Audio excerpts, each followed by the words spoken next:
ponte la radio. ¡Ponete la radio! Ya.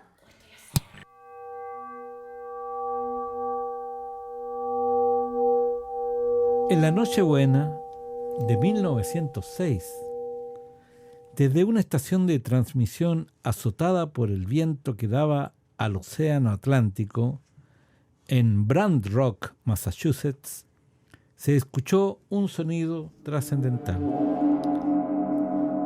Fue la primera transmisión inalámbrica de la historia de una obra musical grabada, Ombra ma fui, el largo de Handel, transmitido por un intrépido pionero de la radio llamado Reginald Fessenden. Los destinatarios previos de esta, comillas, transmisión, cierre de comillas, un término no acuñado todavía para la transmisión por radio, eran colegas de Fessenden en una estación de recepción especialmente construida en la costa oeste de Escocia, pero esta había sido destruida recientemente durante una tormenta. En consecuencia, el programa fue captado, para su asombro, por barcos en alta mar. La transmisión de prueba no apareció reseñada durante un tiempo, pero fue no obstante la primera tentativa hacia una nueva edad de la música. Ya en 1922, 10 millones de hogares estadounidenses poseían un receptor de radio, en comparación con los 60.000 de 1919, muchos de los cuales eran aparatos de cristal, entre comillas, de cristal. Yo supongo que era Radio Galena, se refiere a eso. Elaborados en casa. 600 locutores avivaron la moda de la KYW de Chicago, transmitiendo óperas todas las noches desde 1921 en adelante y música más asequible fuera de la temporada de ópera. Mientras tanto, en Argentina, una estación de radio había transmitido en agosto de 1920 una representación en directo de Parsifal de Wagner desde el Teatro Coliseo de Buenos Aires para los menos de 30 hogares de la ciudad con radios capaces de escucharla. Allá, en Gran Bretaña, la primera estación nacional del mundo, la BBC, nació en 1922, marcando el comienzo de una era en que la música llegaría a pertenecer a todo el mundo, en todas partes, y que con frecuencia se disfrutaba completamente gratis. En Estados Unidos de América, la publicidad pagó las retransmisiones radiofónicas desde mediados de los años 20. En el Reino Unido, el gobierno cobraba una tasa por cada licencia de radio con el fin de financiar la BBC. Del libro Una historia de la música de Howard Woodhull, he querido comenzar con la lectura de ese texto del capítulo 7, La Edad Popular 1, 1918-1945, del libro, como decía, Una historia de la música. El comienzo de la radio, nos habla acá. Sí. Bueno, estamos con don Miguel Dabañino y don Jaime Dabañino para hablar de la radio. Y esto en una idea de registrar conversaciones solamente, más que entrevistas. ¿Cuáles son tus primeros recuerdos de radio, Miguel? En la subida Camin de Valparaíso, ¿Ya? 155 el número. Ah, mira. Mi casa, donde yo nací además, hoy día convertida en una bodega de una verdulería que está exactamente al lado. Bueno, no voy a entrar en detalle de lo que es hoy, pero en aquel tiempo una radio RCA Víctor de baquelita muy pequeña, con un pequeño piloto se llamaban, hoy día son los LEDs, que iluminaba tenuemente el dial, me permitía ponerme en contacto con ese mundo exterior maravilloso que no conocía y que me hizo despertar, yo no lo sabía todavía, el interés más grande de mi vida, que ha sido trabajar en radio. Y bueno, a partir de ese momento creo que me fascinó, fue una especie de varita mágica de la radio para decirme: tú no te vas a dar cuenta, vas a querer hacer otras cosas en tu vida, pero finalmente vas a estar como estamos ahora, Mauricio, contigo y con Jaime, frente a un micrófono.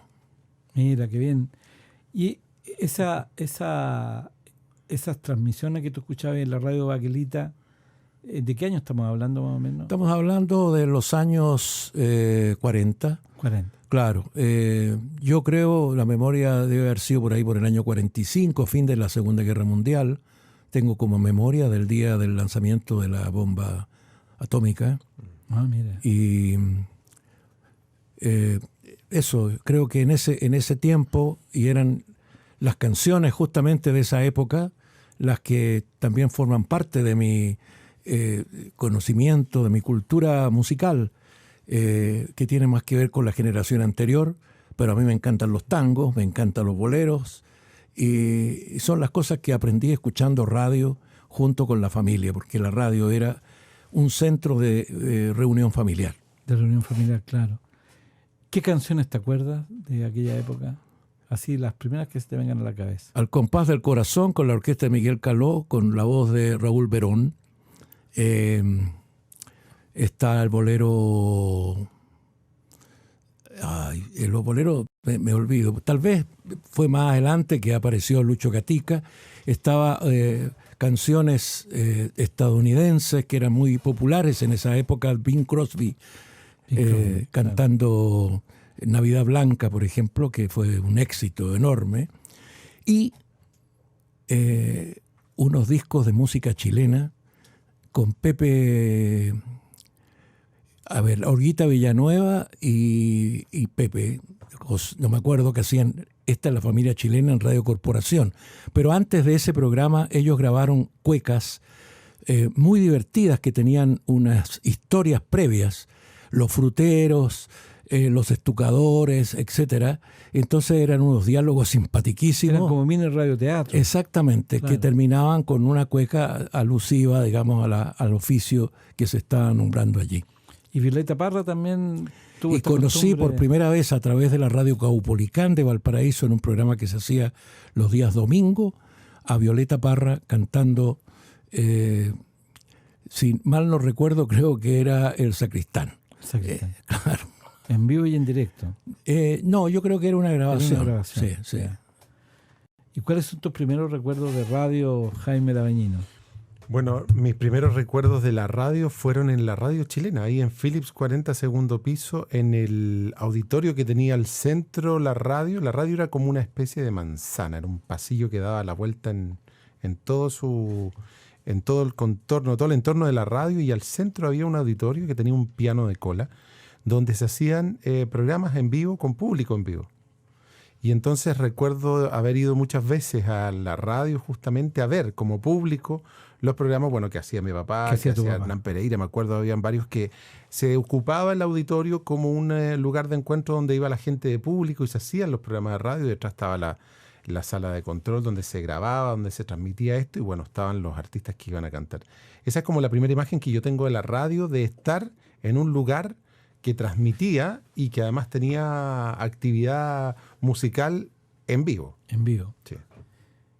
¿Y cómo llegaste tú a la radio, Miguel? ¿Cuál fue tu primera transmisión, la primera vez que estuviste trabajando ya en radio? Trabajando en radio fue mucho antes de que me pusiera frente a un micrófono. Yo era copista, siempre he dicho por ahí redactor, pero eso es una pretensión. Era simplemente copista. Lo que hacía era copiar los textos de publicidad que llegaban de la agencia de publicidad o de los propios clientes para que lo llevara a los locutorios donde estaban los locutores que lo leían en vivo. Grandes locutores de la época que fueron, sin saberlo, mis maestros. Y el gran maestro sí fue un porteño también, un gran cantante, Enrique Valladares, que tuvo la paciencia de darme su tiempo para enseñarme impostación de voz, aprender a respirar, los énfasis que había que poner, etcétera, etcétera. La Radio Corporación era una de las grandes emisoras de Chile. Era la emisora del Banco del Estado y estaba precisamente en el edificio del Banco del Estado con un enorme auditorium y estudios fantásticos. Y era imposible pensar que yo pudiera partir haciendo radio allí. Te digo, los locutores que habían en ese momento, entre las mujeres, Elina Swanich, Raquel Kippers, Petronio Romo. ¿Cuál fue la segunda que dijiste? Raquel Kippers. Raquel Kippers. Sí, hizo programas hasta bien avanzada edad ella. Gina Swanich. Y Elina, la hermana de Gina Swanich. Elina era eran 3 hermanas Swanich, que además cantaban, ¿no? Pero Elina era la locutora que tenía una voz realmente extraordinaria. Jorge Blas Morales, abogado, laboralista, hoy día destacado en esta plaza, era otro de los locutores y fue dirigente además del sindicato.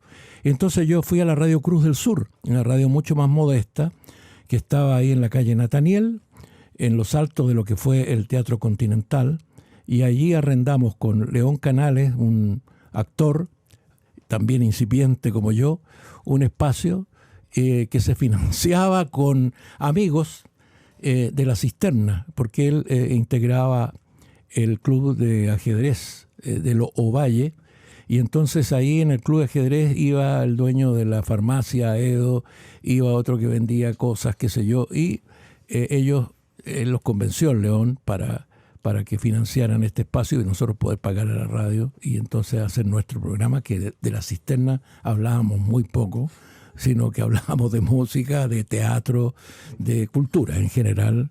Siempre tuvimos la mala costumbre de meternos en ese terreno y bueno, allí ese fue mi comienzo en la radio. Cuando nombraste a la gente de la radio, de la Radio Corporación en Valparaíso. En Santiago. En Santiago. ¿Tú te habías venido ya de Valparaíso? Sí, yo me vine en el 55 a Santiago. Ya. Y ahí estaba, dijiste, Petronio Romo. Petronio Romo. El gran locutor, yo creo que el más grande de los locutores que ha tenido este país. Petronio, me suena mucho el nombre a mí. Sí, no, gran personaje. En el programa que hacemos aquí en la ADN, el otro día transmitimos varias de las grabaciones que existen de su voz. Sí. Ya, Petronio Romo. Sí. ¿Y te viniste en 55 a Santiago? Sí. ¿Tú como copista empezaste en Santiago entonces? Sí, mi comienzo fue acá. Ya. Ahora, profesionalmente en Valparaíso, porque yo me di cuenta que aquí en Santiago no tenía mucho que hacer con todas estas enormes voces que existían. Perdona, ¿tú empezaste en Valparaíso entonces? Profesionalmente sí. Yo arrendaba estos espacios aquí en la Radio Cruz del Sur. Ya. Y me fui y entonces fui contratado como locutor profesional en la Radio Cristóbal Colón de Valparaíso. Que fue que es hoy día la Portales de Valparaíso. Oye, volviendo un poco atrás, tú saliste del liceo y empezaste a trabajar en radio. Saliste del liceo y hiciste algún curso más después. ¿Cuál fue tu devenir ahí? Hice cursos después que empecé a trabajar. Ya. Claro. A ver, en Valparaíso estaba ¿En qué liceo estudiaste en Valparaíso? En Valparaíso estudié en un colegio de La Salle. Ya. Me hacía la cimarra y me iba al Liceo Eduardo de la Barra a escuchar las clases de Luis Guastavino, que eran muy entretenidas. Mira. Sí, nosotros teníamos uniforme, así que tenía que poner un abrigo para poder entrar al liceo. Pero ahí aprendí mucho más que en mi colegio, ¿no? Claro. Bueno, la pregunta era... ¿Tú terminaste el claro, acá en Santiago. Acá en Santiago. Sí. ¿En cuál colegio? En el Valentín Letelier, en Vespertino, un colegio vespertino que está en la calle Carrera también. Ya. Sí. Y empezaste en la radio, esta arriba Cine Documental, con tu programa que financiaba La Cisterna. Exactamente. Ese fue mi comienzo. Y yo ¿Cómo se llamaba el programa?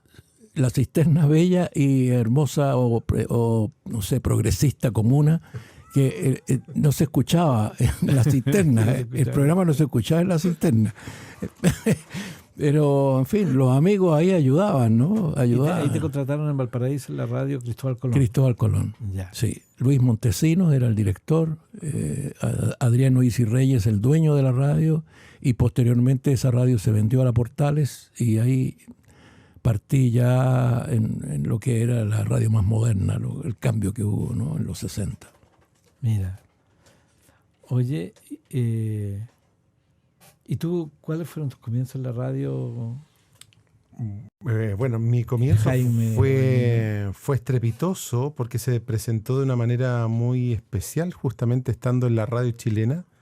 Mi papá hacía un programa en la tarde que se llamaba Amigos en la tarde de la radio chilena, Amigos en la tarde de la chilena. Y todos los días llegaba a las 2 de la tarde, el programa partía a las 2 y terminaba a las 5. Y antes de esa hora... ¿En qué año estamos hablando? Yo no recuerdo, estamos hablando del... Dictadura. Claro, en plena dictadura estábamos, 80 y algo puede ser. Y Pedro Carcuro hacía un programa antes que se llamaba Algo Más que Deportes, que iba justo una media horita antes del programa que hacía mi papá. Entonces yo llegaba del colegio con mi bolso, qué sé yo. Y ¿De qué colegio? Estaba en ese momento, bueno, estuve en la Escuela Santa Marta, en la 46, Liceo A46 en Ñuñoa, Grecia, con Ramón Cruz, estaba mi colegio. Yo salía del colegio y me venía a la radio. Ah, ya. Y llegaba un poquitito antes, a veces bastante antes a la radio, y estaba Pedro Carcuro. Entonces yo me paraba ahí al lado del vidrio y miraba cómo Pedro Carcuro hacía su programa. Terminaba Pedro, salía y yo me metía al locutorio y esperaba que llegara mi papá. Ya. Entonces eso ocurría en lo que se llama en la radio la tanda comercial, Ya. que eran puros avisos comerciales. Entonces yo me instalaba ahí, me sentaba.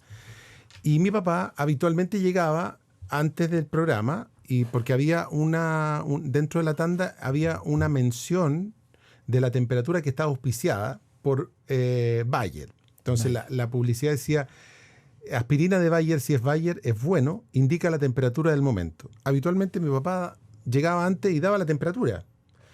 Y estábamos en la tanda y de repente mi papá no había llegado, yo estaba en el locutorio y suena la publicidad que dice, aspirina de Bayer, si es Bayer es bueno, indica la temperatura del momento. Y Negro Aravena, que era el radiocontrolador, enciende el micrófono, se prende la luz, mi papá no estaba, y el control me hace así del otro lado del vidrio. Entonces mi corazón saltó. Claro. Y yo, tratando de imitar a mi papá, dije, 23 grados en el centro de Santiago. ¡Ah, qué! Oye, y se apagó la luz y mi corazón casi estallaba. Lo único que quería era contarle a mis amigos que yo había hablado por la radio. Estoy hablando, Claro. tenía 12, 15 años. Ah, eres chico. Y quería contarle a mis compañeros que había hablado, llamar a mi mamá. En ese tiempo no había celular, no había nada de esto.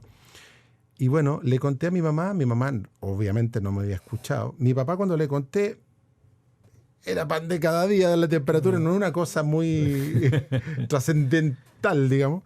Y ¿Y bueno, tú tenías un termómetro con la temperatura? no, ¿Inventaste?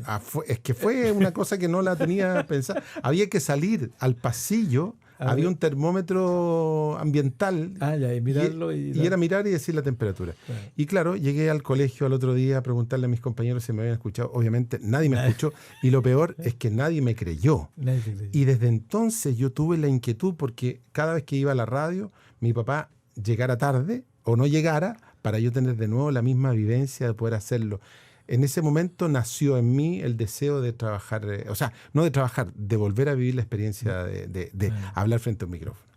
¿Y cuándo eso se cimentó más seriamente? En la Radio Nuevo Mundo. En la Radio Nuevo Mundo hicimos un programa, mi papá hacía el programa, yo era como el que programaba la Esto música. es la calle Estado, ¿no? Estado 115, oficina, Estado, sí. en el último piso. Bueno, yo ahí te conocí. Ahí nos conocimos. Ahí nos conocimos y ahí, bueno, yo te conocí a Miguel desde la revista Ritmo, me acuerdo yo. La revista Rincón Juvenil. Claro. Ahí aparecían fotos tuyas y obviamente escuchándote. Pero me recuerdo más bien las revistas. Yo era mucho de leer revistas, más que escuchar radio. Y me acuerdo haber ido a la radio de Estado 115, Radio Nuevo Mundo. Nuevo Mundo, a dejar unas cosas que yo escribía a máquina, que eran los press release, como dicen los ingleses, los comunicados de prensa de Sí, mis tocatas, sí, con el grupo Son Ellos Mismos. Y ahí me acuerdo que conocí a Miguel, te conocí a ti. Me acuerdo que Miguel me invitó una vez porque querían hacer un programa muy temprano en la mañana, como a las 4 o 5 de la mañana.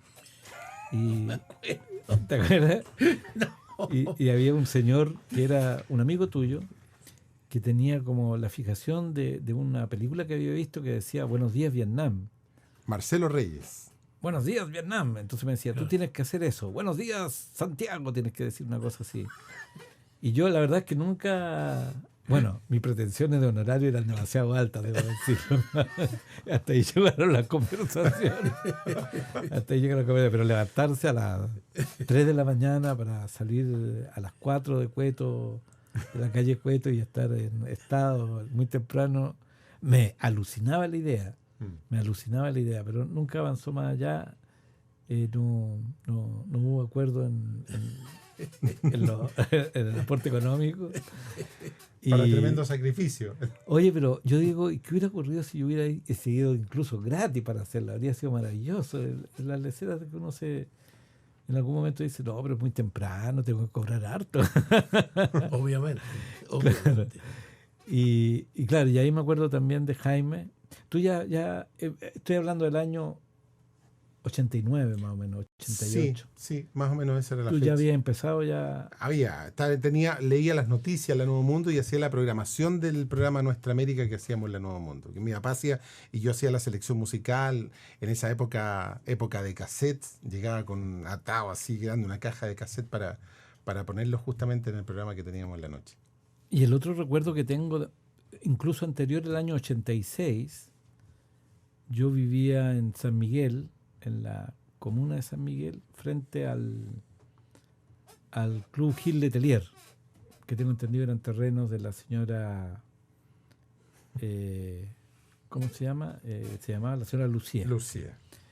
Y al frente yo vivía en un departamento que me arrendaba el Paco Ribano, el gran novelista ex carabinero. Y me sentaba a leer y a escribir y escuchaba la radio. Y escuchaba a Miguel. Y una vez escucho, y yo cada vez que pensaba que aquí viene algo bueno, apretaba rec. Y un día tú anuncias La Cotorra, este rap, el primer rap latinoamericano de Perucho Conde, ¿no? Sí. Así es. Me gusta La Cotorra, ya que estoy pues con mi cotorra. Y yo la grabé, la tengo en un cassette, tengo que encontrarlo alguna vez para hacerte una copia, porque está tu voz ahí anunciando. Año 86. Imagínate. Año 86, imagínate. Bueno, y ahí tú leías las noticias y llevabas los cassettes. Y hacía la programación de Nuestra América, que era un programa de raíz folclórica que era como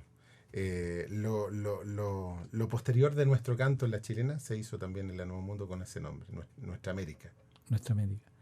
Y tú cuando estabas en la radio de Valparaíso, la radio Cristóbal Colón, ¿qué partiste haciendo ahí?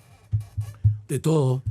De todo. De todo. Uno en regiones, en provincia, aprende todo lo de la radio, menos el trabajo técnico. Yo nunca fui muy ducho en esa materia, tal vez porque a lo mejor no tuve tiempo de hacerlo, pero yo hacía locuciones, por supuesto, era mi trabajo principal, hacía libretos de diferentes tipos de programas. En ese tiempo las radios transmitían todo tipo de música y programas que no tenían nada que ver uno con otro. Por ejemplo, hacíamos un programa con mi padre, que era músico, que se llamaba Radio Escuela Selecta, donde tocábamos trozos de famosas obras y explicábamos, contábamos un poco la historia y explicábamos el sentido que tenían. Hacíamos libretos sobre, no sé, turismo y música. Tu padre era músico. Violinista. Ah, qué interesante. Fue de los primeros músicos que iniciaron el jazz en Valparaíso. El Menantó lo cuenta en su libro, los nombran ahí ¿Cómo se llamaba tu papá? Fernando Dabañino, y también en Valparaíso estaba mi tío Alberto Dabañino, que él tocaba piano y tenían una orquesta juntos, se separaron después, y el tío Alberto tenía un programa en la radio también, en la cooperativa, en Valparaíso, que fue la radio pionera de la cooperativa de Santiago. Partió primero la de Valparaíso. Valparaíso parte primero en muchas otras cosas. Sí, no, claro. El golpe de Estado, por ejemplo. Partió Valparaíso. Claro, es terrible. Claro. Otra pregunta, es que me interesó mucho esto de los dabañinos, padres tuyos, abuelos tuyos. Sí, claro. Ellos eran músicos, y ellos habían nacido acá en Chile. Sí, pues ellos son chilenos. El abuelo es italiano, llegó a Uruguay, músico, se casó con una mujer, una uruguaya que cantaba ópera, tía Amalia y se vinieron a Chile y se instalaron en Iquique en la época del esplendor del salitre, Claro. donde llegaban los grandes cantantes de ópera que ni siquiera venían a Santiago. Claro. Y estuvieron allí hasta que el salitre dejó de ser la calidad del producto tan importante que era por el descubrimiento del salitre sintético de los alemanes. Y entonces vino la partida de los trabajadores del salitre como primera cosa que quedaron ¿Cómo se llamaba tu cesantes. abuelo? Vincenzo. Vincenzo Dabañino. Sí, ¿Y y la uruguaya? ella era Amalia Santos. Amalia Santos. Sí, Mira qué bonita la historia. sí. Y se vinieron a Valparaíso. Se vinieron a Valparaíso algunos, otros se fueron a Buenos Aires, otros se quedaron en Santiago, en fin. Fue lo que le ¿Otro sucedió Dabañino a tanto. o otro? ¿Cómo? Tú dices otros se fueron a Buenos Aires, otros qué, Los tíos, los Dabañino. hermanos, claro, de mi padre, todo se dividió ahí la Se familia y cada ¿Y tú uno. tienes parientes en Buenos Aires todavía? Sí, o no? claro, Sí, claro. mira. Claro. ¿Y de qué parte de Italia son los dabañinos? De Dabaña, Dabaña. un lugar de la Liguria arriba en el norte. Sí. Ah, ya. Pueblito chico. Un pueblito chico, sí, parecido en miniatura a Sewell. Ah, qué bonito. ¿Ya Sí. han estado? ¿Ustedes han ido? No, Ah, no han ido. No todavía. No, todavía, no. Después de Sí. esta entrevista queremos ir. No, pero por supuesto, yo les digo, vamos. Yo me anoto, quería ir a Italia con mi compañera ahora en el verano, Bueno. en el verano chileno, así que Podríamos terminar esta entrevista ya. podríamos irnos al tiro.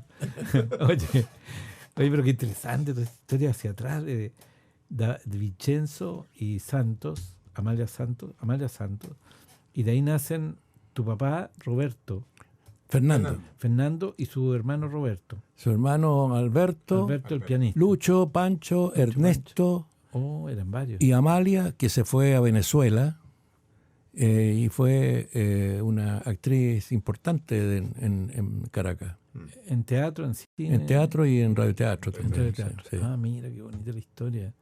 Oye, y tus tíos, ¿y a ti no te dio por la música, por tocar algún instrumento? Pero mi papá no quiso nunca que yo aprendiera porque él decía que los músicos no tenían ni un porvenir. Él conocía perfectamente lo que era en ese tiempo. Claro. Y no, me dijo, tienes que dedicarte a otra cosa.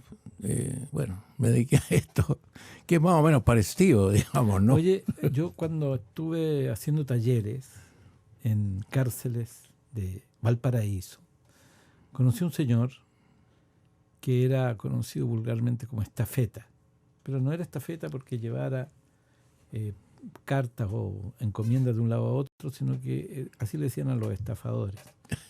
Y él se presentaba como estafeta. No, sería Dabañino, pero... No, pero vamos para allá, vaya a la historia. Y él era hijo de un hombre de radio importante en Valparaíso. Ah, mira tú. Si estuviese vivo, tendría más o menos tu edad, calculo. Pechini. Pechini, Sí, ¿te suena? Mario Pechini. Mario Pechini, sí. Mario Pechini, a ver, ahí... Yo diría que desde la perspectiva que yo tengo, sería la tercera generación de voces en la radio. La anterior, yo situaría a Petronio Romo, Ricardo García, a Raúl Matas, a Javier Miranda, que acaba de fallecer, que eran las grandes voces que nosotros, Oscar Fock, por ejemplo, que eran las voces que nosotros admirábamos y queríamos ser como ellos. Pero antes que ellos aún, había otros nombres que están como olvidados. Y a mí se me había olvidado totalmente este nombre que tú estás mencionando, que es Mario Pechini. Entiendo que era argentino o uruguayo. Argentino, claro. Claro. Y él fue un hombre de radio importantísimo. Yo poco sé de él, pero sé que fue así de importante. De Formes también había otro locutor importante de la época que bueno, pasa de esa generación a la que viene. Bueno, pero tú estabas contando una historia, pero no era ese Mario Pechini el estafeta, ¿no? No, el hijo de él. Ah, el hijo. El hijo de él, que falleció hace un tiempo atrás, Ya. que tenía un talento como narrador insólito para haberse dedicado a hacer estafeta. Podía haber sido escritor perfectamente. Claro.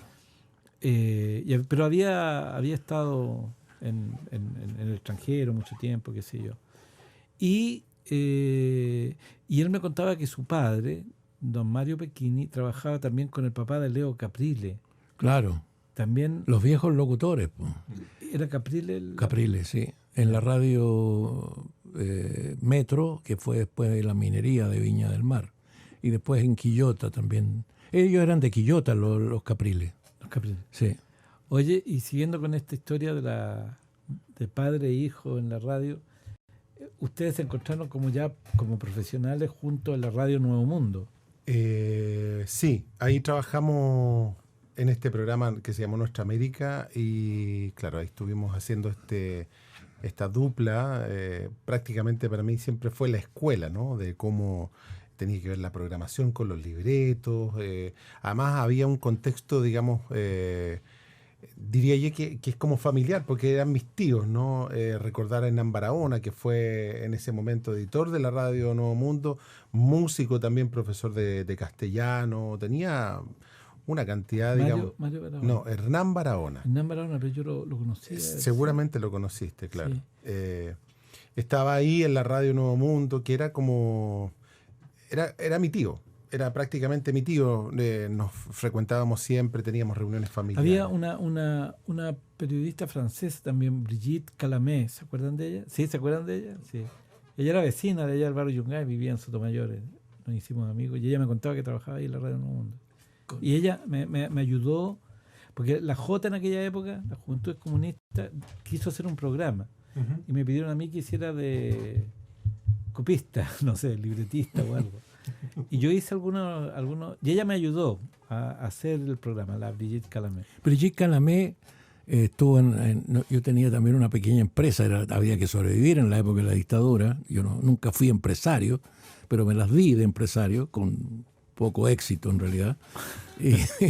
Y Brigitte Calamé, que era casada con Palomo, exactamente, hermano de Pepe Palomo, qué sé yo, los Palomos eran, bueno, grandes amigos.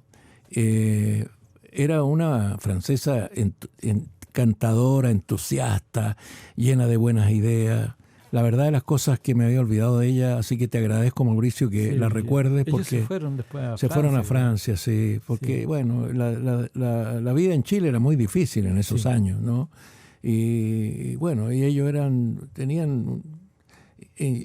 incierto el panorama para el futuro, ¿no? Y tenía una hija o hijo. Tenían 3 hijos. Sí. 3 hijos, claro. Entonces, bueno, Francia les proporcionaba mejores posibilidades. Sí, pero la hija yo la vi después acá, trabajando de mesera en un café ahí en el barrio Yungay. Me dijo, yo soy la Palomo se llamaba ella, Calamé. Hija de la Brigitte. Le dije, yo estaba grande ya ella. Tenía, no sé, 20 años. Porque yo la conocí chiquitita, como 6 años. Y ella está aquí en Chile. Estaba, pero estoy hablando de hace unos 10 años o más. Ya. Sí, la hija de Brigitte. Y de los demás no supe de los hijos, ni de ella, ni de Paloma. Oye, y ahí volvieron ustedes, o sea, ahí se encontraron trabajando ya como padre e hijo profesionalmente, tú y tú posteriormente, estoy recordando la conversación que tuvimos hace un tiempo atrás, en que tú me contabas que llegaste a otras radios después, Jaime. Claro, después de la Nuevo Mundo tuve la oportunidad de trabajar en la radio Umbral, 95.3. En el Umbral del Día, el programa que se hacía en la mañana, primero se hacía ahí al lado de la Facultad de Arte de la Chile, Correcto. que se escuchaba prácticamente a pocas cuadras a la redonda, Sí. en frecuencia modulada, realmente una trinchera, un bastión que había en ese momento. Y Con Juan Samuel. estaba Juan Samuel, habían varios que ¿cómo se llama? Que fueron los que forjaron justamente Enríquez, que mataron. Sí, o que murió, está... ¿cómo se llama? Enrique estaba también, David Stevens, que David Stevens, sí. fue director de la radio. Bueno, Sí. un grupo que se mantuvo hasta que se fueron a la radio Umbral, que quedaba en Sargento Aldea, en el barrio San Diego, Claro. Franklin, por ahí. Ahí estuvo, digamos, lo que vino después de la radio Umbral. Y ahí tuve la oportunidad yo de trabajar. Estaba haciendo un programa en la mañana. Bueno, hacía varios programas. Y ocurrió una cosa que yo nunca imaginé, que es que a esa radio un día X llama a Pablo Aguilera preguntando por mí y quería una entrevista conmigo. Ya. Yo en un principio pensé que quería una entrevista de así como una radio y me dijo Claro. no, que quería que lo fuera a ver porque estaba pensando en la idea de incorporar una nueva voz a la radio Pudahuel, que era donde él trabajaba, Ah, mira. que está aquí al ladito. Ya. Y entonces yo fui pensando en que a lo mejor quería un locutor comercial o algo así. Y bueno, ahí me contó que tenía la intención de tener un locutor en la noche, en un programa de corte más romántico, la Pudahuel. La Umbral se escuchaba solamente en el centro de Santiago y con suerte en algunos otros barrios. Y solamente la gente izquierda. Y solamente la gente izquierda. Y la Pudahuel era una radio con cobertura nacional vía satélite. O sea, era un salto increíble. Y así para como- izquierdistas y derechistas. Y para todo, claro, había de todo, era muy popular. Y resulta que ahí yo conocí a don Joaquín Blaya. Joaquín Blaya, que era Joaquín Blaya y Jaime Vega, que eran los dueños de la radio Pudahuel, de la antigua, la original. Y mira tú lo que son las cosas, porque ahí conocí a don Joaquín Blaya y conocí a Pablo Aguilera, a quien yo había visto muchas veces antes en la radio chilena, pero ahí tuve la oportunidad de conversar, digamos, profesionalmente con él respecto de esto. Y me presenta a don Joaquín Blaya, que había conocido a mi abuela. Joaquín Blaya, cuando me entrevisté con él, me dijo, bueno, yo conocí a tu abuelo Fernando Dabañino allá en Valparaíso. Ah, Trabajamos juntos y tu abuelo me pidió un día que, por favor, lo ayudara con su hijo que quería trabajar en radio. mira. Con Ingresó, la urbiembre total. ingresó a la radio Miguel Dabañino, que según lo que contaba en ese momento, él veía toda la parte como de la contabilidad, no sé si era la boleta, la factura, algo así mencionaba. Y Pablo Aguilera, después de esa entrevista, que fue para mí una sorpresa realmente, que don Joaquín Blaya, que era un hombre alto, que hablaba así como serio, golpeado, era una voz así, me entrevisté con él y después le conté a Pablo Aguilera que había sido todo un éxito la conversación y que yo me incorporaba finalmente a la radio. Y Pablo Aguilera me dice en ese momento, mira lo que son las cosas. Yo te llamé a ti porque esta es una cadena finalmente, porque Joaquín Blaya conocía a tu padre me conoció a mí, yo entré a la radio, a trabajar a la radio por tu papá y ahora yo te estoy llamando a ti. Entonces era como un eslabón más de una cadena Florencia, atenta aquí, mira que vaya a tener pega dentro de poco en la radio. Una cadena así Oye, pero de sucesos bonito. maravillosos. Pues dentro de la historia de la radio, para mí fue muy emocionante, además, trabajar en ese contexto, digamos, de sentir que seguía aquí un correlato de historias radiales y que yo me hacía cargo además de un programa, imagínate, que se escuchaba a nivel nacional en un horario muy fresco, muy relajado, que era en la noche, de 9 a 11, hacía un programa de corte amoroso. Así que ahí ya debuté como... ¿Cuánto tiempo estuviste ahí? Yo estuve 2, 3 años ahí, después me echaron, yo me fui a trabajar a otra radio en La Finísima, después me llamaron, volví... Oye, la anécdota de la chaqueta esta, ¿Cuál la ¿se anécdota? podrá contar? Bueno, podemos editar después. ¿Cuál la chaqueta? ¿Cuál Y de tú todas? dijiste que te prestaron una chaqueta. Cuando yo fui a la entrevista. cuando yo fui a esa entrevista en la Pudahuel, mi papá tenía la oficina América Producciones en Huelén con Providencia. Ya. Y le cuento, bueno, que iba a esta entrevista. Entonces, mi papá me regala un maletín James Bond Muy importante. de color azul. La pinta. Un poquitito más azulito que el chaleco que tiene ahora. Y me pasa una chaqueta con una corbata, creo que iba, no me acuerdo bien. La chaqueta me quedaba un poquito más grande, pero yo era bastante pililo, era bien flaquito, ¿no? Y en la maleta, en el maletín James Bond, llevaba un cuaderno y un lápiz. Nada más. Nada más. Y llego a la reunión, qué sé yo, don Joaquín Blaya me hace pasar. A todo esto, la previa de eso es que Pablo Aguilera me dice, oye, no te vayas a tirar muy al chancho con el precio. Claro. Yo no tenía idea, porque yo me acuerdo que en la Pudahuel me pagaban, era simbólico el umbral, quiero decir. El umbral era un sueldo simbólico, porque era una radio que tenía esas características, digamos, de ser una radio de bajo presupuesto. Y aquí era como otra cosa. Entonces yo no sabía realmente cuál era el techo y le pregunto, bueno, ¿cuánto? Y me tira una cifra que yo quedé como golpeado, así como no puedo creer que me vayan a pagar esto. Y fui a la reunión con don Joaquín Blaya y don Joaquín Blaya ratifica el monto. Yo no lo podía creer. Para ese momento y para mí era una cifra exorbitante.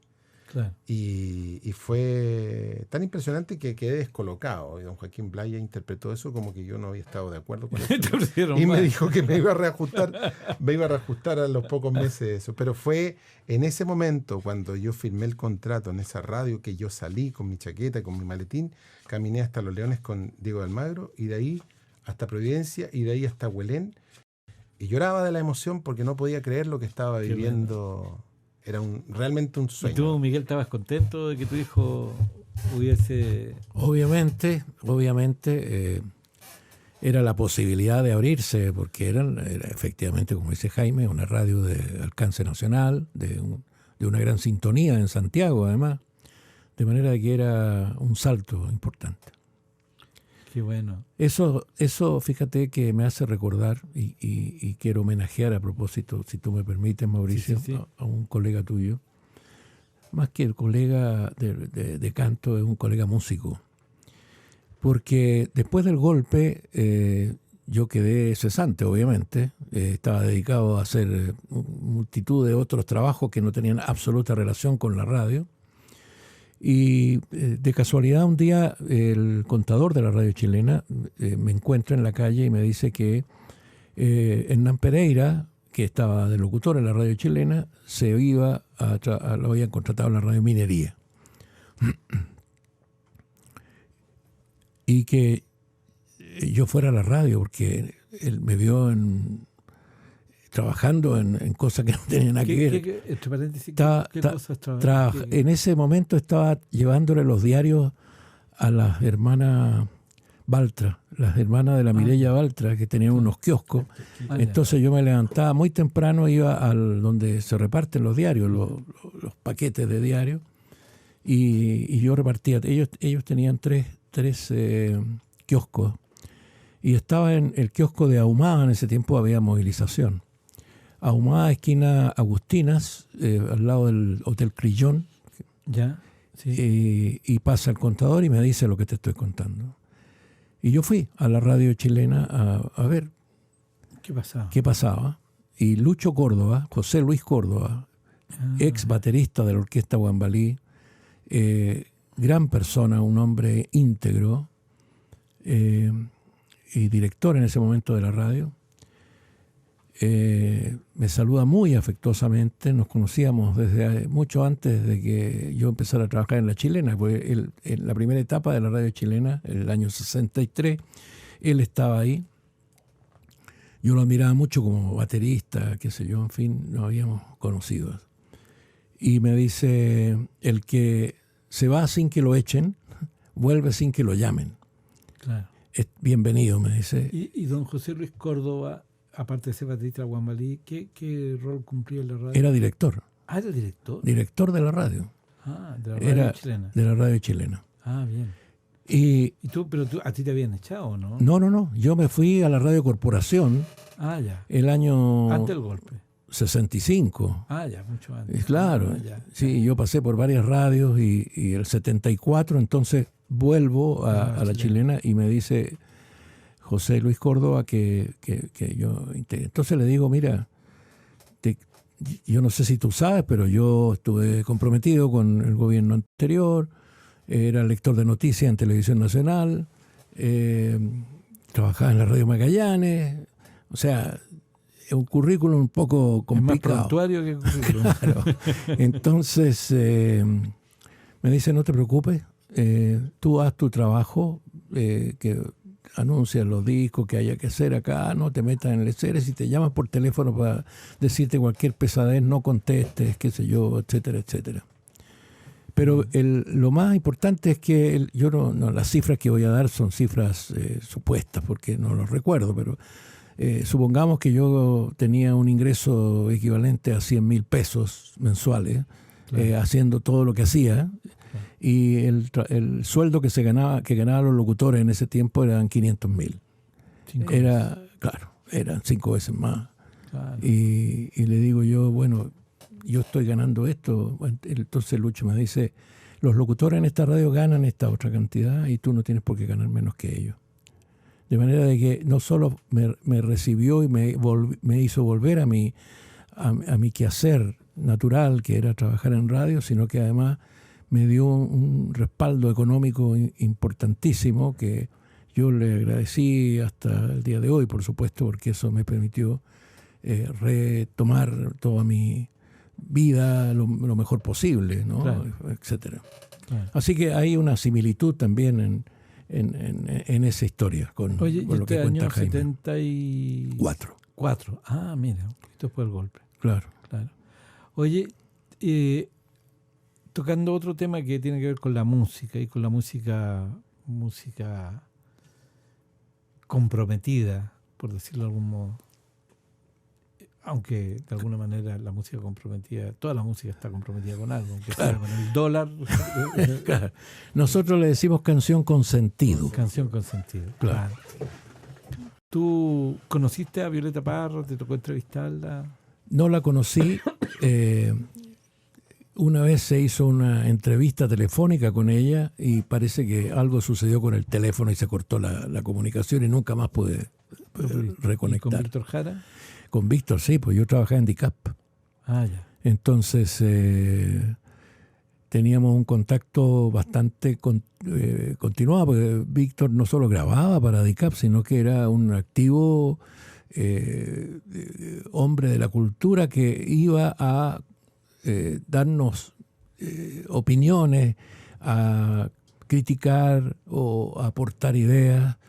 Y él siempre estaba disponible para todo lo que fuera necesario hacer. Yo estaba en el departamento de promoción de DICAP, de manera que tenía mucho contacto con él en ese sentido, y muy cerca en el periodo relacionado con la creación de la población, que Claro. fue un trabajo periodístico, diría yo, ¿cierto? Sí.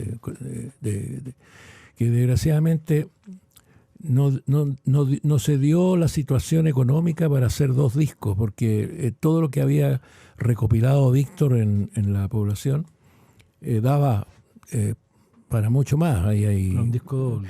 claro, hay grabaciones en terreno, de las voces que allí se escuchan son la gente de la población. Claro. Oye, y con respecto a la nueva ola, porque tú también fuiste como importante en términos de la radio de esa época, digamos. Claro, De claro. la época de la nueva ola. Sí, pues, en los años 60. Claro. Sí. La explosión de los años 60. La explosión de los años 60. Fue muy interesante porque eso cambió, o sea, nosotros los jóvenes, antes de los 60, cantábamos y bailábamos unos dramones terribles que eran los boleros. Música de viejos. Claro, eran unos dramas que correspondía, qué sé yo, me acuerdo que había en Villa Alemana había una pérgola donde se bailaba, entonces cuando un chico peleaba con una chica le dedicaba un disco y le ponía esa canción que se llama Señora, de Agustín Lara, que es horrible, que no tiene nada que ver. Era un muchacho de 15 años, te puedes imaginar, canto con esas cosas. Bueno, la nueva ola que parte en Estados Unidos, qué sé yo, y en Inglaterra, ¿no? Es música de jóvenes, son los problemas juveniles, Claro. Esos problemitas, entre comillas, que son grandes problemas para los jóvenes, relacionados con el amor fundamentalmente, etcétera. Entonces, eso fue una revolución musical, en términos formales, si tú quieres, que fue el que encauzó la que vendría después, donde ya se agrega, ¿cierto? A lo estético se agrega lo ético de los contenidos que se empiezan a dar, sobre todo en la línea del folclore, neofolclore se llamó primero acá en Chile, que es el preámbulo de la nueva canción chilena y de todo lo que... Y que es el retorno de la violeta, porque eso es lo extraordinario, ¿no? Eso es como, es volver, ¿cierto? Retomar lo que existía y que está olvidado, porque la violeta era ignorada, ¿no? De manera de que eso fue un fenómeno muy interesante en los años 60. Sí, porque Violeta se suicida el 67. Claro. ¿Y de cuándo estamos hablando cuando dice el retorno de la Violeta? Estoy hablando del 64, 65. Pero ella estaba viva. Sí, digamos. claro. Ahí cuando las 4 brujas graban Ven acá regalo mío, por ejemplo, Ven acá, una regalo cueca mío. que Entonces, ¿y esta canción? Qué Y linda. ¿cómo se llama? Para bien al revés. Para bien al revés, qué sé yo, etcétera, ¿no? Claro. Se produce la situación del teniente Merino en Palena y empiezan las canciones del soldado, a dónde va soldado, Claro. etcétera, etcétera. Empieza a una suerte de canción protesta o de canción ahí que empieza como a hacer cosquillas, digamos, ¿no? Fíjate que yo tengo la impresión, y que interesante lo que tú dices, porque creo que reafirma un poco una idea que tengo yo de que muchas veces las nuevas generaciones de musicólogos, estudiosos de la música popular en general, periodistas musicales, etcétera, por ignorancia y porque las fuentes que tienen están muy marcadas ideológicamente, se arman una especie de, ¿cómo te puedo decir?, de tinglado, de decorado, de cosas que no fueron tan realmente como ocurrieron. Por ejemplo, se habla de que la izquierda, como un bloque, era enemiga del rock. Y eso yo creo que es falso. Había, evidentemente, una crítica al colonialismo cultural que suponía la cultura del rock en nuestra cultura. Eso era real. Pero no hay que olvidar de que Juan Mateo Bryan, que funda los Vidrios Quebrados, era militante del Partido Comunista. De que el Gato Alquinta de los Jaivas era de la Jota. Yo lo vi tocar al Gato Alquinta con la camisa Amaranto en la Plaza del Pueblo, en Valparaíso, el año 72, cuando yo estaba en la universidad allá. ¿Estabas ahí? El 72. En la Plaza del Pueblo, en Valparaíso, Claro. Después del Festival de Viña aquel. Claro, cuando... O 73 fue eso, ¿no? Sí, no me acuerdo bien. Ya.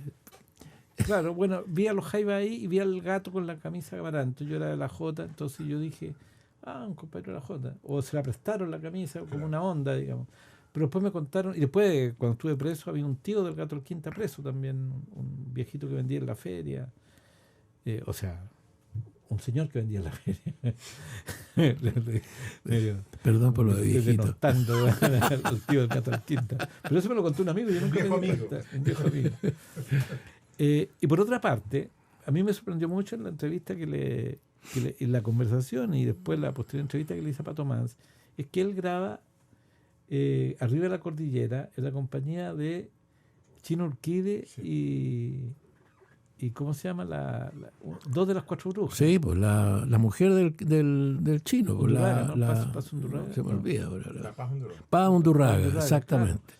Entonces Y otra uno- más creo que estaba también. Claro, Sí. uno tiende a pensar, la grabó con Aquilapayún, porque eran todos de izquierda, Claro. arriba de la cordillera. También la un tema grabó con social. Quilapayún, pero la versión original es con el Chino Urquide, claro. claro. Y Chino Urquide se la había pedido para los cuatro cuartos. Exactamente. Y el Pato Normal le dijo que no. No, por favor, no me toques la canción. No te la vayas a llevar, es mía. Entonces es interesante lo que tú dices, cómo se van mezclando culturas musicales más allá de las barreras ideológicas, digamos, que pudieran haber.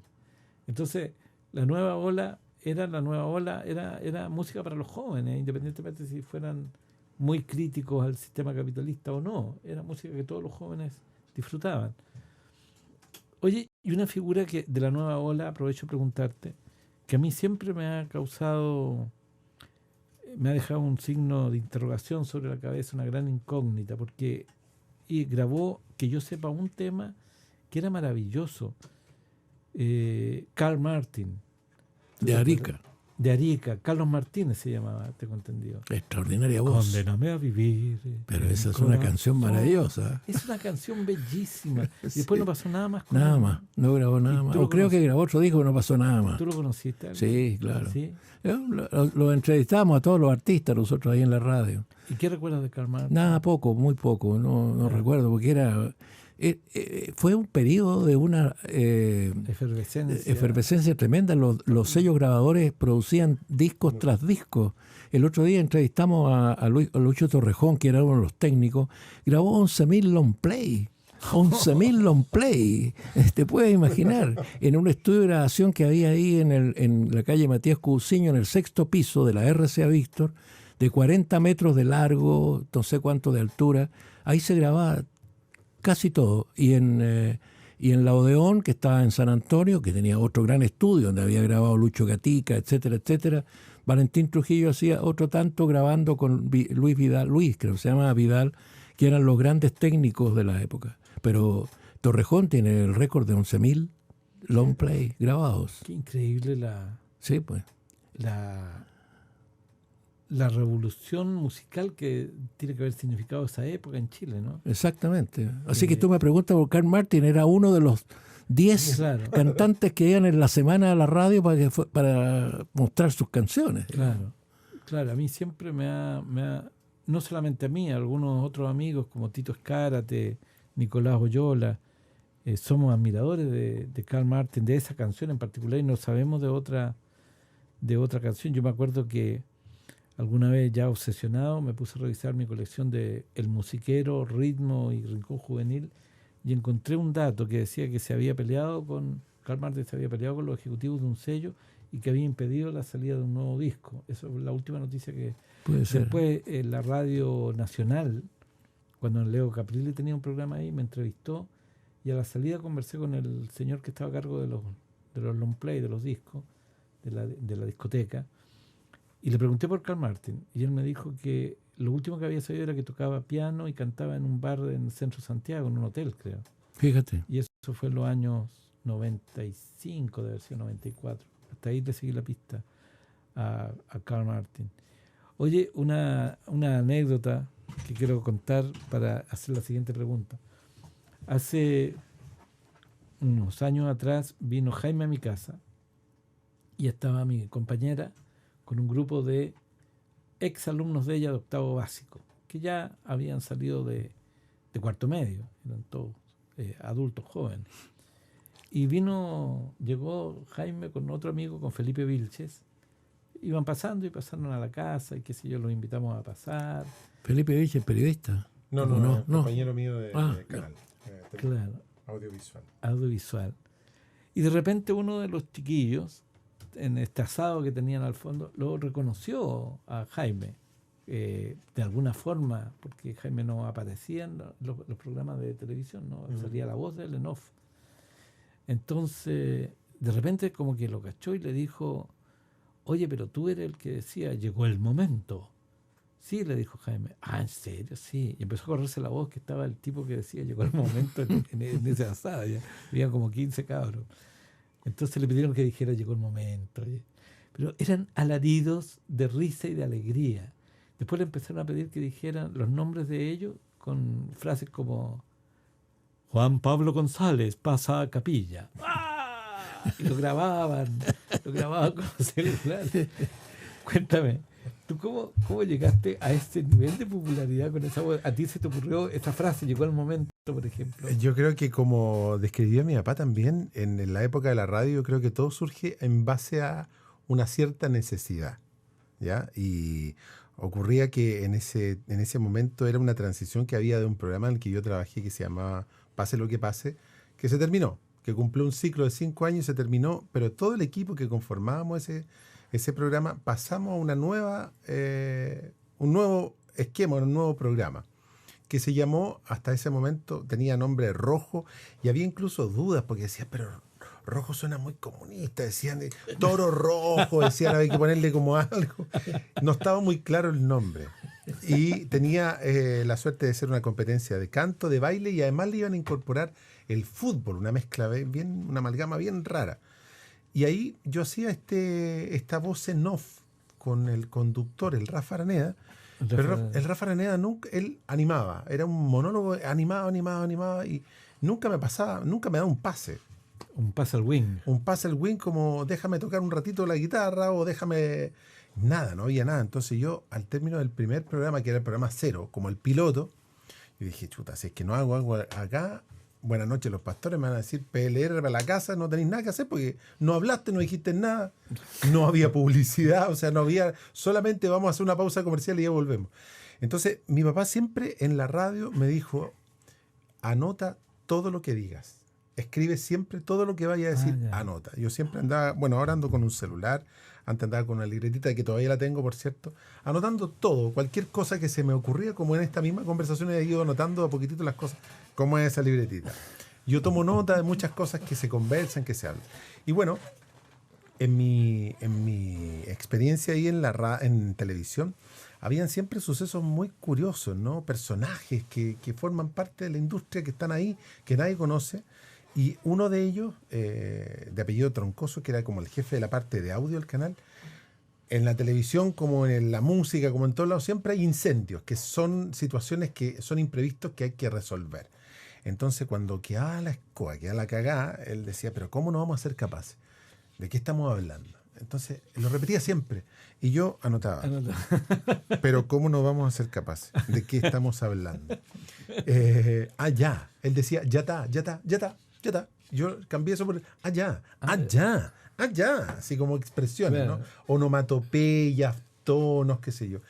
Entonces, cuando el Rafa animaba, yo trataba de meterme y no podía. No podía porque no había espacio. Y no encontré mejor solución que repetir exactamente lo que él decía. Entonces, cuando él decía, por ejemplo, María Jimena Pereira, opción 1. Y yo repetía lo que decía. Después, Rodrigo Díaz, rojo fama contra fama. Y como él tenía un tono agudo, y yo soy músico, yo decía, bueno, en una banda de jazz hay un solo, yo trataba de encontrar el mío, pero además jugaba como en la tonalidad de hacer un poco el contrapeso, digamos, de esa voz aguda. Y además yo quería de alguna manera también entender por qué yo era locutor, de dónde venía este deseo de ser locutor. Y venía leyendo y escuchando voces chilenas de los locutores. Conocí muchos colegas míos que todos eran locutores de frecuencia modular. Y me parecía tan extraño que hablaran así tan correctamente, tratando de emular Lolo Achondo, un Petronio Romo. Entonces yo de alguna manera hacía como una humorada, ¿no? Con la voz grave del rojo. Y claro, finalmente de tanto repetir estas frases y esta manera fue quedando. Y la frase llegó el momento. Y llegó el momento, fue a partir de una final, en donde el programa se llamaba Rojo Fama contra Fama. Y era lograr la fama, ser alguien en televisión o pasar, digamos, a mejor vida, ¿no? Entonces, era un momento crucial para los cabros que cantaban y que bailaban. Correcto. Y entonces era como un momento realmente importante. Entonces, cuando venía... Llegó el momento. Y venía un Carmina Burana, sonaba de fondo una música y era como que todos se nos paraban los pelos. Claro. Y eso de repetirse, digamos, se fue dando hasta que quedó como ahí en el inconsciente, que perdura curiosamente. Yo no tengo una explicación más que esa, claro. Quedó en el inconsciente colectivo, marcado de una manera muy particular. Oye, bueno, y la radio cumple 100 años, nos contabas tú. O sea, la primera transmisión fue el año 22. Sí, cuando tú partiste esta conversación y mencionaste el año 22, que había no me acuerdo cuántas radios en Estados Unidos, acá no había ni una. Y sin embargo se hizo esta transmisión desde la Casa Central de la Universidad de Chile. Ahí estaba Enrique Sacié con Salazar. Y había un receptor en el Mercurio que estaba en compañía con esquina Morandé, bien dicho. Pero ¿sabes que pasó lo mismo? Porque se escuchó esa transmisión en los barcos que estaban surtos en la bahía de Valparaíso. Ahí se escuchó. Sí. Lo mismo que se contaba acá. Sí, exactamente. Es un fenómeno muy, muy similar, porque los barcos tienen sistemas de radio para comunicarse, etcétera. Entonces recibieron esa transmisión que fue absolutamente experimental y no sé, la propagación... llegó una casualidad, digamos. Y eso fue el año 22. El año 20 había 30 receptores en Buenos Aires. Imagínate. Eso fue el 19 de agosto, ahora se va a cumplir 100 años. 19 de agosto de 1922, fíjate. Oh, qué increíble. Y se cantó, tú que estuviste en Inglaterra, el Long Way to Tipperary, que es una marcha. En la primera transmisión el folclore chileno no estaba, ¿te das cuenta? ¿Cómo iba a estar el folclore chileno? Esto era algo importante. Oye, esta fue una transmisión que se hizo desde la Universidad de Chile. Claro, ahí está la transmisión. Es una locura de Sacié, Enrique Sacié, a quien le debemos que hoy día trabajemos en esta locura que se llama radio. Él organizó esta transmisión de radio. Claro. Él creó, en realidad, él hablaba con Marconi claro, conversaba, era un tipo joven, Salazar era su profesor. Y imagínate, tenía que saber las transmisiones, le pedía consejos, etcétera, etcétera. Mucho de esto lo contó el otro día en una una charla que tuvimos con la hija de Enrique Sacié, Henriette Sacié. Sí, y nos contaba de la personalidad de su padre, que era extraordinario, un tipo lleno de ideas. Hoy día estaría votando por el apruebo porque estaba por los cambios. Claro. En fin, era un hombre que siempre andaba buscando qué cosa nueva se podía hacer, en fin, y creó la radio. Y un año después, menos de un año después, estuvo en el inicio de la transmisión de la radio chilena, que nació en 1923.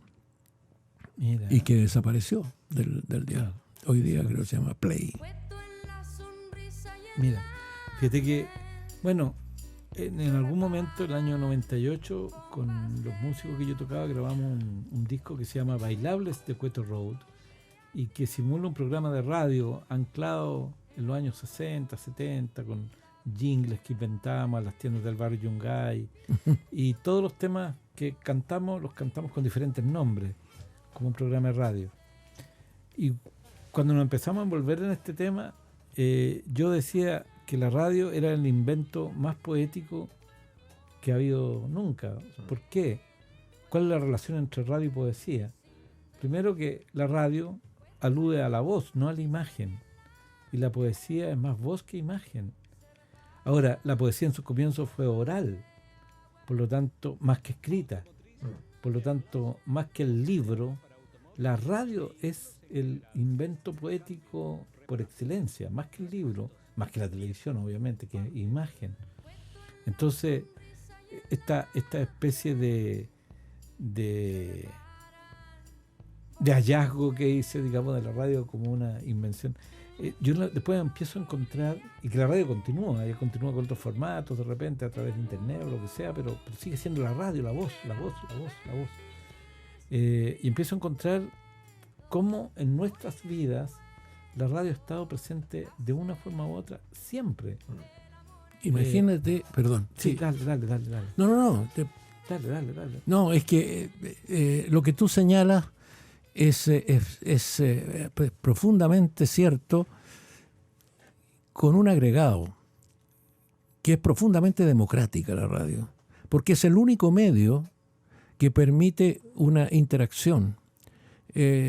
Si nosotros estuviéramos transmitiendo en directo en este momento y hubiera gente escuchando y que quiere participar en esta conversación, el teléfono permite que ellos participen.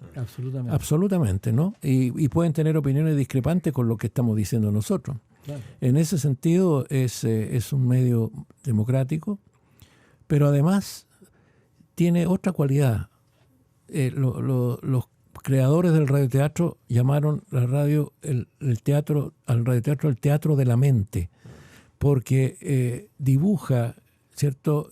O sea, obliga, en eso precisa de colaboración del auditor, que es dibujar en la mente la escena que se está produciendo.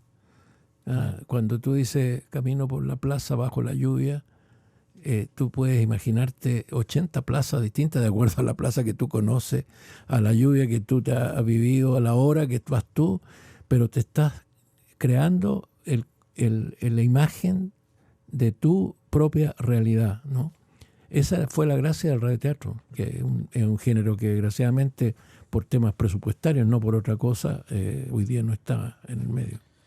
Claro, y fíjate que hay toda una cultura de la radio que yo creo que es importante rescatar. Recuerdo en este momento, no recuerdo el título, un cuento de Julio Cortázar, de un hombre que era actor de radioteatros. Entonces, había una mujer que lo escuchaba y se enamora del hombre. Ella lo imagina de una forma, ¿no?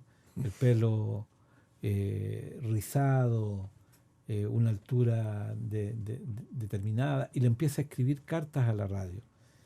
Y él se enamora de ella a través de las cartas, imaginándola en una galería que daba a un patio, con una boina gris, con el pelo largo, rubio, sentada escribiéndole cartas. No, es un cuento maravilloso de Cortázar. Lo voy a buscar para darle después el título.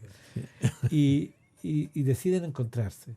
Y se encuentran a la salida de la radio. Gran desilusión de ella, era gordo, chico, feo. Y gran desilusión de él, ella no era la rubia que él pensaba, era una niña con otras características. Pero tenían tanto, pesaba tanto la mente en esta relación que se casan, se van a vivir juntos y él empieza a tratar de transformarla a ella. Entonces compra el sillón, le compra la boina donde le imaginaba, le pedía que se sentara, bueno, en fin. No voy a hacer spoiler, no voy a seguir adelante con el cuento, pero es una belleza ese cuento de Cortázar. Y un homenaje a la radio, a ese teatro de la mente, digamos, de cómo uno iba imaginando. Sí. Sí, yo quería agregar a eso que tú mencionas y a esta historia de la radio que, agregando lo que dice Miguel, es que la radio tiene magia. Tiene una magia, esa capacidad de transportarnos a lugares insospechados, como un libro, una novela, un cuento, incluso una poesía. A mí me pasa que yo hago un programa en la radio que se llama El Tren de la Mañana. Y ponemos todo tipo de efectos de tren, desde los chirridos de las ruedas cuando hacen los cambios de rieles, el sonido de trenes antiguos, de trenes viejos, qué sé yo. Y además de eso, yo me he preocupado de grabar voces en la Vega Central, en el mercado, en la feria, de gente que llama, incluso que manda mensajes y que saluda. Y yo agarro los trocitos como si fueran pasajeros que se suban al tren. Hola, buenos días, ¿cómo están? Adelante, súbase por favor, y le invitamos a este viaje y vamos a recorrer en este viaje imaginario por nuestras 18 estaciones satelitales. Y se genera algo tan lindo, porque finalmente nos ponemos en el contexto de imaginar como si estuviéramos en un tren, con el efecto de sonido del tren de fondo, con las canciones que de alguna manera son el paisaje que va dibujando y además esto que tenía la radio antes, que eran las cartas, que se demoraba a veces mucho tiempo en llegar una carta y que había que tener mucha suerte para que la carta llegara justo el día que era el saludo de cumpleaños para la persona que se quería saludar. Hoy día está el WhatsApp y están los mensajes de audio, entonces permite generar un ambiente y generar un contexto, digamos, muy bonito además, porque tú mezclas la actualidad con las anécdotas, con las historias de la gente que escribe, con la música y todo eso además con el sentido del humor. Bueno, los efectos de sonido, los accesorios, todo lo que va agregando. Entonces, la radio para mí es una instancia de mucha magia que encanta, que hace que la gente realmente, es lo que yo digo siempre, señora, apague la tele, encienda la radio y súbale el volumen y escuche esta canción.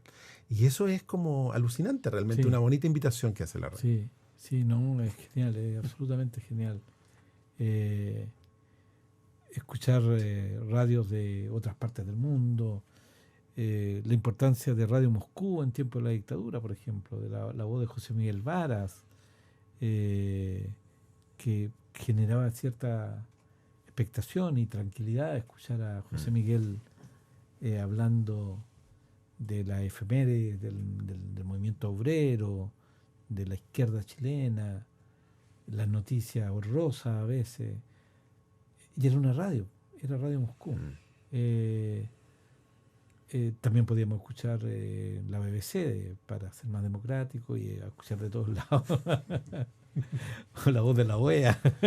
La BBC, que fue importante en la Segunda Guerra Mundial, ¿no? Además, oye, pero John Lennon decía que a él le encantaba escuchar la BBC cuando estaba en Estados Unidos, cuando se fue a Estados Unidos. En una entrevista cuenta que escuchar la BBC para él es estar un poco de nuevo de vuelta en Inglaterra. O sea, claro, la importancia de la radio.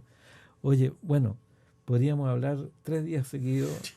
Podrían ir a buscar unas pizzas y una cerveza para seguir conversando, pero podríamos encargar.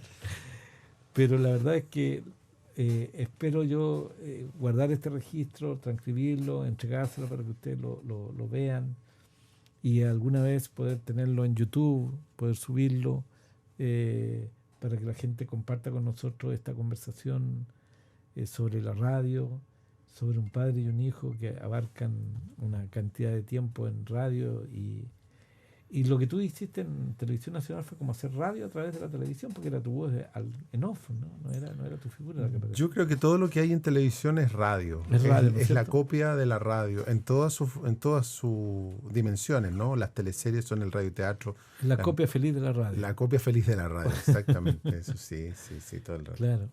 Así que muchas gracias, querido Miguel, querido Jaime, por esta conversación. Bueno, siempre es grato, Mauricio, estar contigo. Te declaro mi admiración por el trabajo que tú haces. Y a propósito de radio, nunca olvido un programa que hicimos juntos en esta ADN que está ahí al frente, en otro estudio, en un programa que hacíamos en directo, en que una noche llegaste junto a José Miguel Varas José Miguel, sí, yo y también. hicieron un hermoso programa inolvidable, que no sé si estará por ahí grabado, pero lo tengo en el corazón. Muchas gracias, fue bellísimo. Y yo me acuerdo que me pidieron que cantara Nada, el tema el poema de Carlos Pessoa Vélez, que yo lo había cantado 500 millones de veces y se me olvidó la letra y lo siguió cantando José Miguel Vara. Yo me acuerdo siempre de esa anécdota. Bueno, Mauricio, muchas gracias por muchas esta gracias. oportunidad. Y gracias a Radio ADN que nos prestó el estudio. Gracias a Florencia Rodríguez, mi hija, que ha tenido la paciencia de acompañarnos. Al señor Claudio Rojas Tapia y al señor Faiz Machini Parada, que nos han acompañado con las cámaras. Muchas gracias. Muchas gracias. Gracias. Thank you. Bravo. Gracias, hija. Yo te aviso. Y después vamos a la pausa. Ya,